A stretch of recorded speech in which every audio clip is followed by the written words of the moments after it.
Turma, o ex-jogador Daniel Alves deixou a prisão em Barcelona nesta segunda-feira passada, após sua defesa pagar fiança de cerca de 1 milhão de euros, o equivalente a 5,4 milhões de reais à justiça espanhola, para obter liberdade provisória.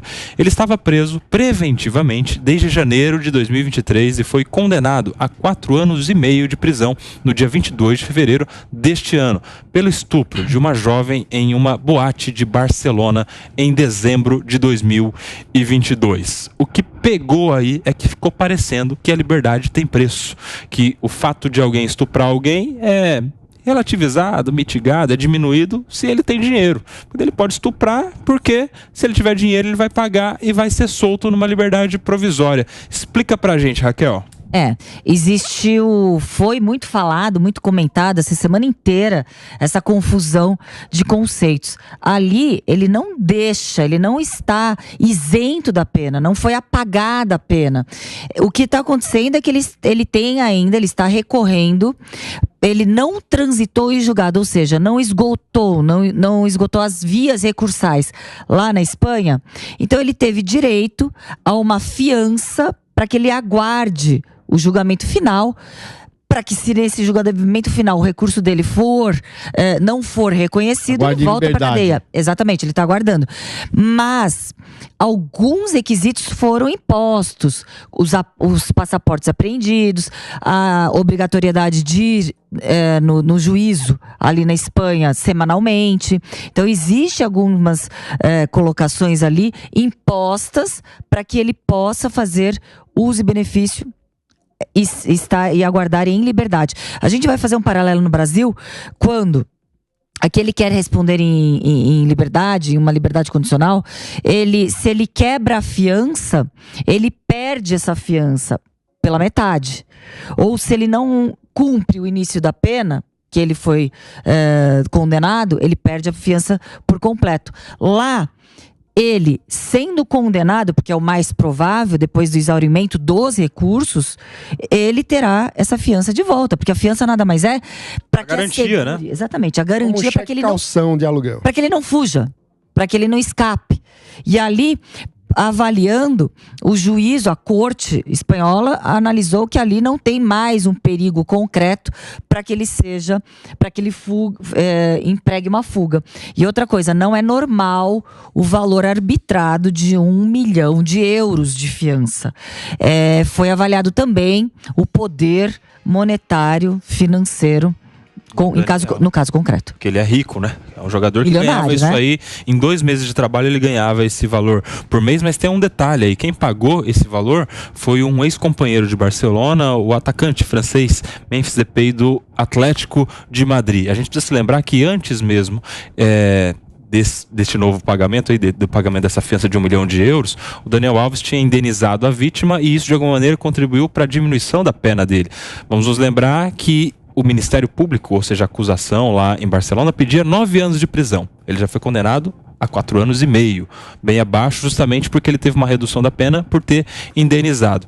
No contexto geral, Diego, quando o Daniel Alves foi preso, as pessoas começaram a falar: tá vendo, na Espanha tem justiça, não importa que o cara seja jogador de futebol, não importa se ele é famoso, não importa se ele é rico, na Espanha é que tem justiça. Só para complementar um detalhe técnico, desculpa, essa fiança também ela pode ser usada, desse 1 milhão de euros, caso haja ali no recurso uma condenação maior de indenização à própria vítima. Eles podem tirar desta fiança para uma outra indenização, para complemento da indenização. Perfeito. Mas enfim, no começo todo mundo falava que na Espanha que tinha justiça. Aí quando veio a condenação, já na metade do que pedia a acusação e na metade justamente porque ele indenizou a vítima, aí a turma já começou a falar: opa, tem preço.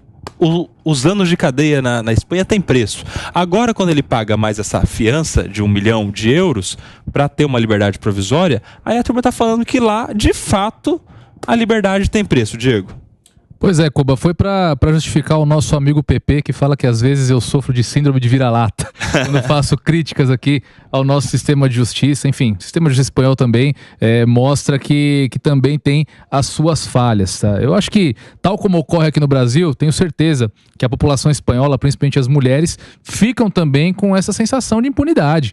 Não é possível alguém que comete um crime bárbaro, um crime grave, como uma violência contra o corpo de uma mulher, uma violência sexual contra uma mulher, pegar uma pena tão branda e ainda ter direito a todos esses benefícios. Acho que não é só aqui no Brasil que a gente precisa trazer à tona a discussão sobre um sistema de justiça mais rigoroso. Eu acho que isso também seria por bem que fosse levado a cabo também pelos espanhóis. E aqui no Brasil não caberia fiança porque é um crime hediondo. O estupro é um crime hediondo e inafiançável, então não caberia fiança. Mas, pela condenação, talvez ele teria uma pena menor do que 4 anos. Porque ninguém cumpre a pena na integralidade. A gente tem a progressão de penas no réu primário. E não é mais 4 anos e meio, né? Mas a condenação ele já seria maior. Um ano e alguma coisa. Mas é 4 anos e meio. Ele cumpriu o tempo. Parece que ele ficaria aproximadamente mais 6, 7 meses preso e já teria direito à progressão de regime. Aqui no Brasil, talvez 1 ano, né? Mas a condenação seria maior aqui no Brasil, mas né? Porque o estupro tem pena mínima de 6 anos no Brasil. Sim, mas a gente faz a porcentagem ali, né, para progressão, réu primário, mesmo sendo crime hediondo. Agora, uma coisa importante a acrescentar, que a gente fica realmente com essa sensação de impunidade, ela é muito chata, porque a gente viu antes da condenação ele passar 14 meses preso e depois da condenação sair. Então a sensação é muito estranha. Mas vamos lembrar, trazendo para o Brasil como seria a coisa. Não poder ter a fiança. Mas a fiança, como bem disse a doutora Raquel, ela é só uma forma de aumentar a garantia de que ele não vá desaparecer. Não é que ele comprou a liberdade dele, como ficou a impressão para muita gente. Mas principalmente se fosse aqui, mesmo como sendo inafiançável, muito provavelmente ele estaria solto ainda, esperando o julgamento da segunda, da terceira, da quarta instância, dos recursos, etc. E a sensação de impunidade poderia ser até maior se isso tivesse acontecendo aqui no Brasil. Mas aí é que tá. Você acha que ele deveria continuar preso por qual motivo, Diogo? Pelo estupro. Ou seja, pela pena, é isso? Pela aí pena. É que tá. Tem uma diferença importante aí também, né, Raquel? Que ele estava preso preventivamente. Por quê? Justamente porque ele está recorrendo. E isso não é defender o Daniel Alves de maneira nenhuma. Eu acho que ele vai ser condenado e a pena vai aumentar. É imoral, Exato. Mas não é ilegal. Exato. E aí isso confunde muito a nossa audiência e toda a população de maneira geral, porque quer ver ele, na verdade, sendo punido pelo crime. Quando esta prisão até este momento não é ainda para punir, é só para garantir que ele não fuja, garantir que ele não corrompa uma testemunha aqui ou outra testemunha ali, e vamos nos lembrar que nesse caso já não há testemunhas a serem ouvidas, ele está numa fase de recurso em que só o recurso vai ser analisado, Mano Ferreira. Mas é como o Diogo falou, ele estava preso antes de ser julgado, aí agora ele é condenado por estupro e é solto. Gera um contrassenso. É difícil da população entender, né? É inexplicável. É um sentimento de que a ordem está invertida das coisas, né? É porque a gente está falando de uma forma processual.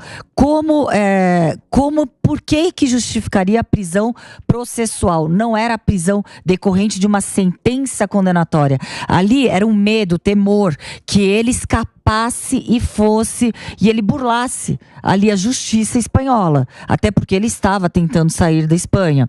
Então, de forma preventiva, optou-se por preventivamente encarcerá-lo. Agora, com o pagamento dessa fiança, a gente pode até falar que é uma cautelar diversa da prisão. É como se fosse uma tornozeleira eletrônica cara, né? Vamos fazer analogias. Bem cara. Ali parou aquele temor, né? Aquela sensação de que ele iria escapar da justiça espanhola. Então, aquele medo de que ele não cumprisse a pena ou não respondesse ali dentro da Espanha, no momento parou, mas nada impede que outros fatores posteriores possam surgir e os juízes entendem que ali é um risco. Sei não, hein, Raquel? Pagou com dinheiro de amigo, será que isso aí garante mesmo? Não, é que vai como ficar lá? E ele tem que comparecer semanalmente ao tribunal lá. Como foi um crime... Entregou os passaportes. Como foi um crime horrendo, causa um clamor popular muito grande, justo. Mas tem um rito jurídico, tem um rito legal na Espanha, assim como tem aqui. A gente estava discutindo isso. E esse rito está sendo respeitado. Eu acho até que a prisão preventiva dele lá atrás, teve algumas pessoas na época comentaram que ela foi bem até bem rígida, porque uma pessoa conhecida mundialmente, pega o passaporte dele, ele não teria risco de fugir, que eu até acho que teria, porque enfim, haja visto o caso do Robinho que veio pra cá e aqui ficou, mas enfim, então a justiça espanhola foi até bem contundente lá na prisão preventiva, mas existe um rito jurídico que deve ser respeitado lá, aqui, em qualquer país do mundo. E aí eu posso colocar só uma pimenta aí? Porque a gente precisa de pimenta, Raquel, vamos lá. Aqui no Brasil, quais são as hipóteses de alguém ir pra cadeia? Praticou um crime flagrante, vai pra cadeia, vai lá, é conduzido na delegacia, vai pra cadeia. Praticou o crime. Ou uma sentença condenatória já sem trânsito em julgado. Acabou. Foi uma condenação. Com trânsito em julgado? Com trânsito em julgado. Sem recursos, desculpa. Sem recursos. Com trânsito em julgado. Ou uma prisão, né, temporária, na fase de investigação de inquérito ou preventiva. O Robinho, em tese, o que ele praticou é um crime hediondo, é um dos crimes mais torpes que existe contra a dignidade da pessoa, né, contra a dignidade sexual. Mas, tecnicamente, ali, ele estava o quê? Aguardando 2 fases recursais. Tanto no próprio STJ, que tem a fase de embargos, como no STF. E ali atropelaram tudo também pelo clamor do crime. E ali foi uma exceção da própria literatura do STF. Ali ele não aguardou o trânsito em julgado previsto no Código de Processo Penal de uma sentença condenatória. Ele já foi para cadeia.